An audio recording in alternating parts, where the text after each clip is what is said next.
जय हिंद दोस्तों।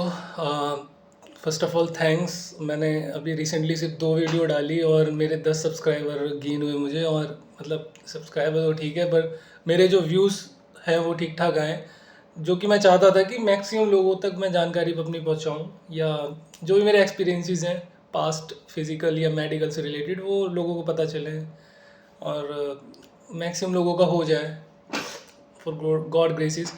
तो अभी मैं ना सबसे ज़्यादा मेडिकल में जिसका पॉइंट बनता है उसके बारे में बताना चाहूँगा। सीपीयू में तो मैक्सिमम पॉइंट्स ना सबसे ज़्यादा आँखों के बनते हैं। और आँखों में भी ना उनका एक क्राइटेरिया है प्रॉपर, उसके हिसाब से होता है, वो मैं आपको आगे बताता हूँ। और फर्स्ट ऑफ ऑल मैं मतलब ये बता दूँ कि मैंने खुद 2 मेडिकल्स दिए हैं। इवन 3 दे सकता था लेकिन तीसरा नहीं दिया, क्योंकि फिर जीडी का ही था तीसरा मेडिकल, लेकिन मैंने नहीं दिया कि फालतू में क्यों किसी की सीट लेनी है, क्योंकि ज्वाइनिंग मुझे करनी नहीं थी उसकी फॉर सम रीजंस। और जो पहला मेडिकल मेरा था वो भी एसएससी जीडी का ही था, और वो मेडिकल मेरा पड़ा था बीएसएफ जोधपुर में। और मुझे पॉइंट आँख का ही मिला था और मैं उसको नहीं कर पाया था क्लियर। ऑल दो सेकेंड वाला मेरा हो गया था, मेरे आँख में इन्फेक्शन हो गया था यहाँ पे, स्टाई हो गई थी समथिंग, उसकी वजह से मैं ब्लर दिख रहा था। और उनका रीमेडिकल में ऐसा नहीं है कि आपको टाइम मिलेगा, आपको टाइम नहीं देते, अगले दिन ही आपका रीमेडिकल होता है। तो थोड़ा समय कम रहता है कि आप उसको सही करके आई ड्रॉप लेके या कुछ करवा के जा सकें या चले जाएं। तो इस टाइम पे ना विशेष ध्यान अपनी आँखों का रखना होता है। और अगर आपकी आँखें सही रहेंगी तो फिर डेफिनेटली हो जाएगा। और इसमें भी कई सारे डाउट्स हैं कि मुझे मतलब 6/6 नहीं दिखता। बहुत सारे ऐसे लोग हैं जिनको 6/9 दिखता है, 6/6 नहीं दिखता। तो डोंट वरी, उसमें कोई इशू नहीं है। मेरा पर्सनल एक्सपीरियंस ये था ना कि डॉक्टर आशुतोष समथिंग नाम था उनका, काफ़ी अच्छे डॉक्टर थे वो। तो मेरा क्या था कि मैंने पढ़ा था तो हाँ, तो ये हुआ था मेरे इस वाली आँख में था इस टाइम, मुझे याद है। हाँ, ये था। तो मैंने जब लेफ्ट से पढ़ा था तो मुझे 6/6 बढ़िया सब साफ-साफ दिख रहा था, लेकिन जब मैंने राइट से पढ़ा तो मेरा 6/6 नहीं था, मेरा 6/9 हो रहा था। 6/6 में ब्लरिश हो रहा था काफ़ी, तो मैं नहीं पढ़ पा रहा था। तो उन्होंने मुझसे एक बार पढ़वाया, फिर मुझे अगेन उन्होंने बोला कि अच्छा ठीक है, नहीं पढ़ पा रहे हो। ये मेरा जीडी का एक्सपीरियंस है। तो उन्होंने बोला, और सेम डॉक्टर दोनों मतलब जो भी डॉक्टर्स होते हैं एसएससी जीडी के और सीपीओ वाले, वो डॉक्टर्स सेम होते हैं सारे। उनका जो मतलब मेडिकल का तरीका होता है, या डॉक्टर्स भी एज इट इज़ वही डॉक्टर होते हैं जो अपने सीपीओ के होते हैं, वही अपना एसएससी जीडी के होते हैं। तो उन्होंने ना मतलब ये बोला कि अबे यार, तेरे से इतना नहीं पढ़ा जा रहा। जोधपुर का मानोगे नहीं, अगर जो वहाँ पे आँख में फेल है ना, वो कहीं भी नहीं पास हो सकता है। वो पूरा एक शेड है और उसमें सनलाइट, मतलब वो पूरा खुला है, वो खुले उसमें बना हुआ है, और एक बस शेड टाइप का है। एक मतलब शेड है स्क्वायर सा, उसके अंदर हमारा मेडिकल होता है और उधर से पूरी सनलाइट आ रही होती है। वो पीछे कोई गेट नहीं है या कुछ भी नहीं है, वो पूरा शेड है। ऑडिटोरियम है उस साइड में, पीछे की तरफ, और उसके सामने सीढ़ियाँ हैं, और सीढ़ी के सामने जो है मतलब एक प्लेटफॉर्म सा है, उसी पे उन्होंने बनाया हुआ है वो। और वो मुझे लगता नहीं 20 फीट का भी है। तो वहाँ पे जो हो गया वो तो फिर नहीं हो सकता। ये मेरा पर्सनल एक्सपीरियंस सच में। तो ये हुआ था, लेकिन जब मैंने राइट से पढ़ा था ना, लेफ्ट से तो मेरा 6/6 आ रहा था, राइट से मेरा 6/9 आ रहा था, जैसा बता चुका हूँ। तो डॉक्टर ने ये बोला कि भाई क्या कर रहा है तू, यहाँ नहीं पढ़ पा रहा, कैसे होगा तेरा। तो हंसी मजाक कर रहा था, तो उसने मतलब असिस्टेंट से बोला कि फिर से करवा दे चल इसका।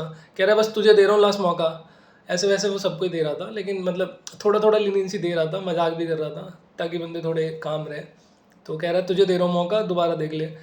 और मैंने अगर दोबारा कर लिया होता तो शायद मैं उस वक्त के हिसाब से अभी मैं आईटीबीपी में होता। मेरी कट ऑफ क्लियर हो रही थी उस वक्त के हिसाब से आईटीबीपी की।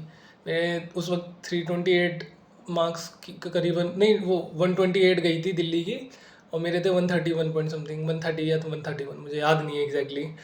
तो ये हुआ था।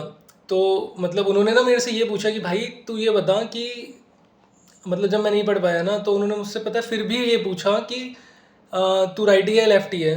तो मेरे को थोड़ा डाउट हुआ कि मतलब ये ऐसे क्यों पूछ रहा है, मुझे कुछ नहीं पता था। तो मैंने सिंपली यही बोला, सर मैं दोनों हाथ से लिख लेता हूँ। कह रहा तेज मत बन यार, मतलब थोड़ा उन्होंने वैसे बोला डांटते हुए, ज़्यादा तेज मत बन, अभी तेरा डोजियर निकलवा लूँगा, उसमें लिखा, तो उसमें लिखा रहता है। तो मैंने समझा अच्छा डोजियर में, तो मुझे याद आया कि फिजिकल के टाइम पे ना एक पूरा एक वो देते हैं पर्चा सा, उसमें लिखवाते हैं कि आपकी जो आँख है, मतलब कौन, सॉरी आप जो है राइटी हैं लेफ्टी हैं, आप लेफ्ट हाथ यूज़ करते हैं राइट हाथ, तो उसमें लिखवाते हैं। तो उसका मुझे बाद में समझ आया जब मैं मेडिकल आउट हो गया, तो मतलब उन्होंने यहाँ से क्यों पूछा था, तो मतलब मैंने उनको बोल दिया था सर मेरा मतलब मैं राइट ही हूँ, मुझे राइट से मतलब मैं राइट से काम करता हूँ। तो वो कह रहे थे कि अच्छा ठीक है, तो फिर उन्होंने बोला ठीक है, और फिर दूसरे को बुलाया, ऐसे हुआ, बाद में मुझे पता चला मुझे आंखों में पॉइंट मिल गया है। तो कंक्लूजन ऑफ द स्टोरी ये है ना कि बाद में जब मैंने पढ़ा तब मुझे समझ आया कि भाई जो हमारा जो मतलब वो वाला हाथ होता है, जैसे जो जो मतलब जिससे हम अपने काम करते हैं डेली रूटीनली काम जो हमारे होते हैं, वो जो हम करते हैं जिस हाथ से, उसी हाथ से हम मतलब ट्रिगर भी दबाएंगे बंदूक का। उनका मतलब ये लॉजिक होता है, जैसे ट्रिगर, जैसे जो राइटी होता है वो राइट मतलब जो राइटी होता है वो राइट से ट्रिगर दबाता है, लेफ्ट को बंद करके राइट से दबाता है। तो राइट जो है उसकी एकदम वो होनी चाहिए, क्या कहते हैं, 6/6। जैसे जो राइटी है उसकी 6/6 होनी चाहिए। जो लेफ्टी होता है वो राइट को बंद करके लेफ्ट से ट्रिगर दबाता है। तो जो लेफ्टी है उसकी 6/6 होनी चाहिए। अगर आप राइटी हैं तो आपकी राइट वाली आँख 6/6 होनी चाहिए, लेफ्ट वाली आँख आपकी 6/9 भी चल जाती है। और अगर आप लेफ्टी हैं तो लेफ्ट वाली आपकी 6/6 होनी चाहिए, राइट वाली आपकी 6/9 तब चल जाएगी। उस केस में सीपीओ में और जीडी में आपको नहीं निकाला जाएगा। तो कुछ ऐसा था मेरा एक्सपीरियंस उसका। और सेकंड डाउट सबसे मोस्ट कॉमन आता है टैटू से रिलेटेड, जैसे किसी के यहाँ पे ओम वगैरह होता है, या यहाँ पे कुछ होता है, या यहाँ कुछ होता है, या यहाँ कुछ होता है। तो उससे रिलेटेड भी एक को पॉइंट मिला था, उसने राइट आर्म में अपने यहाँ पे कुछ बनवाया था, मुझे नहीं पता। और मैंने भी अपने लेफ्ट हाथ में यहाँ बनवाया था, ऑल तो मैंने मिटवा लिया है, यहाँ पे मैंने कुछ बनवाया था। आपको थोड़ा बहुत दिख रहा होगा, लंबा सा हल्का सा, पता नहीं दिख रहा है कि नहीं, बहुत छोटा सा बनवाया था। तो मुझे नहीं मिला था क्योंकि इसका भी एक सीन है कि अगर आपका लेफ्ट हाथ है और अंडर आर्म में आपने कुछ बनवाया, 1/4 ऑफ योर अंडर आर्म, 1/4 होगा क्योंकि मेरा नापा गया था, मेरा एग्जैक्टली नापा गया था, 1/4 ऑफ अंडर आर्म होना चाहिए, उससे कम होना चाहिए या तो आपका चल जाएगा। उसका रीज़न ये, वो भी लेफ्ट में ही होना चाहिए। उसका रीज़न ये है कि हम राइट से सैल्यूट करते हैं, तो लेफ्ट हाथ हमारा मतलब सीधा रहता है, ऐसे रहता है। तो यहाँ पे कोई टैटू नहीं होना चाहिए यहाँ से लेके यहाँ तक। बाकी यहाँ से religious related 1/4 of palm, 1/4 of ये आपका अगर है, अगर 1/4 है तो फिर चल जाएगा। वो भी रिलीजियस होता है लेकिन डॉक्टर लीनियंट होते हैं, मान जाते हैं। कुछ और भी है तो मान जाते हैं। बस वैसे किसी का नाम नहीं लिखवाना अपने अलावा, तो ज़्यादा सही है। और इस हाथ में भी अगर 1/4 ऑफ ये है तो चल जाता है, जैसे ओम वगैरह है छोटा बहुत, वो चल जाएगा। लेकिन ये पार्ट में एक भी टैटू नहीं होना चाहिए ऊपर। अगर है तो अभी के अभी मिटवा लो। और राइट में अंदर भी कोई टैटू नहीं होना चाहिए, बिल्कुल भी नहीं। अगर मतलब थोड़ा सा भी है ना तो फिर उसको मिटवा लो, क्योंकि जॉब ज़रूरी है, यू नो दैट। और इतना कंपटीशन है, एक छोटे से पॉइंट की वजह से अगर आपको निकाल दिया जाएगा तो फिर you will be the responsible person that time. और निकाल तो तुरंत ही देते हैं भाई, मतलब इंस्ट्रक्शंस आते हैं उनको कि मैक्सिमम लोगों को निकालना है, और जैसे मतलब कैरी ऑन करनी है भर्ती को, उसी तरीके से है। तो कुछ ऐसा होता है।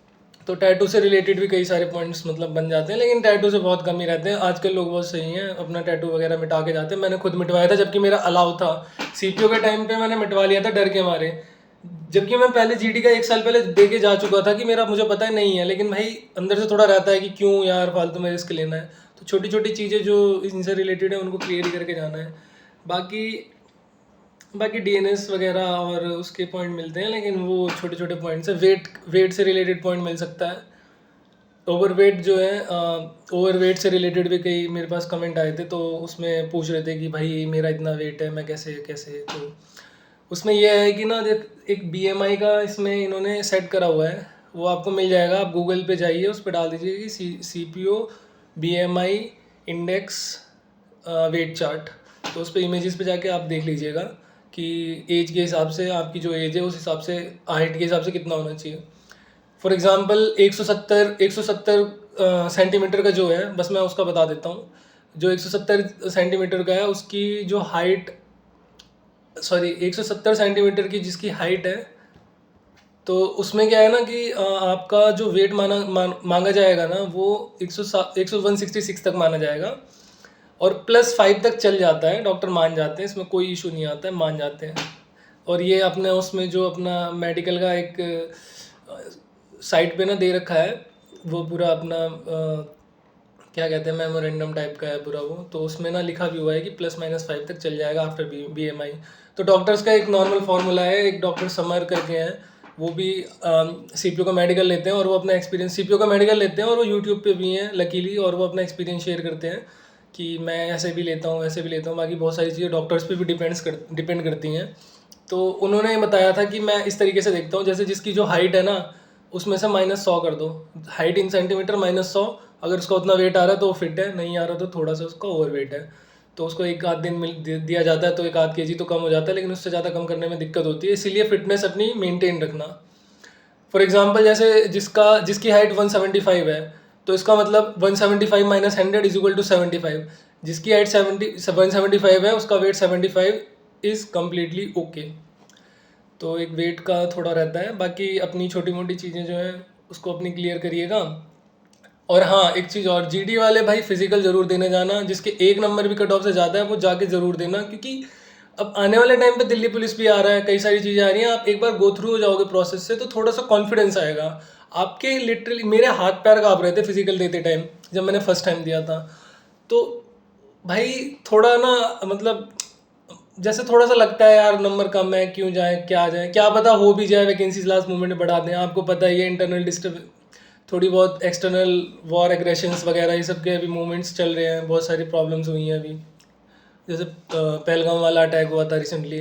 तो मे भी चीज़ें, क्या पता अचानक ही 10-15-20 हज़ार वैकेंसीज बढ़ा दें, तो क्या पता भाई आपका आ जाए ना।